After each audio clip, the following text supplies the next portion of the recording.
urges or your decadence. I think people because I think it's you. Now, while Joe was sober throughout the other arguments, this one with Steven Crowder would be influenced by alcohol, which might have led Rogan to get a bit more fired up than usual. First of all, he wrote about what the sources are. The original study. What? Just because someone gets in an accident and they're high. See, because hold on, stop. No, hold on a second. This is you because interrupt way too much. No, you need to stop. You talk hold in on paragraphs. A second. No. I don't talk in paragraphs. Ahead. I make full points. If people are high a lot and the same amount of fatalities exist, but the people that get checked once they get into these accidents happen to be high, it does not necessarily mean that marijuana caused those fatalities. It could be that you have an increased incidence of people doing marijuana and altercations that could not have been avoided. It could be. So all these things are good. Marijuana is one of the things that are good. And don't shore, man. Just like you don't shore turmeric, you don't shore ginger, you don't shore a reduced sugar diet. All those things that reduce inflammation are good for you. I don't buy that smoking marijuana would be as beneficial as a reduced sugar diet. And my point is that people get so offended by me saying that and saying, but if you want to smoke, go ahead. You might be correct. Shouldn't be offensive. But it doesn't matter because it's not a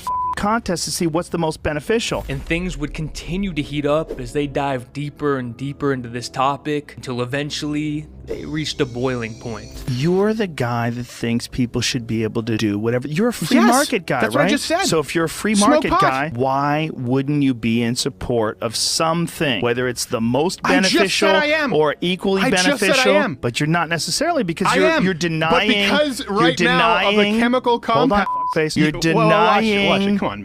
It's been a good conversation. We're friends. I'm just joking. Since marijuana legalization, highway fatalities in Colorado are at near historic lows. You haven't bringing up the source that you want to find. Washington Bring Post. up the study right there. Yeah, Washington Post. Bring up the study that we wrote. We wrote about it on our website. Look, I don't care about your website, you Since marijuana legalization, highway fatalities in Colorado Since you called me a Since you called me a puss, and you do this with the crazy lady at a comedy club, buddy, you think if you scream enough that it makes a point. My point is, I don't care about it. I don't think that if we Smoke scream up. enough. And you just said I was interrupting. You're interrupting now and screaming. Because I don't care about it put enough. up a post and you're not But I don't buy ignoring that it's as valuable as a low sugar diet. And the fact doesn't have to be as valuable. That you can't have a conversation about this as civilly as you did every other issue tells me that there's a problem. This is a TNT powder keg. I can't. The problem is I get very defensive when people start talking over me. Now, while Joe isn't as fiery in this last argument, he does take a hard stance against Candace Owens and her beliefs about climate change. You don't think we have to care about the environment? Like, no, not even a little bit. Not even a little bit? Because if you want to step outside of the scientific consensus, which is vast and involves 10,306 scientists, and just say, I don't believe in it, even if you're right, you don't have enough information to say that. Right. No, you might be but that's what I said. That's the whole point. But you're saying you don't believe it.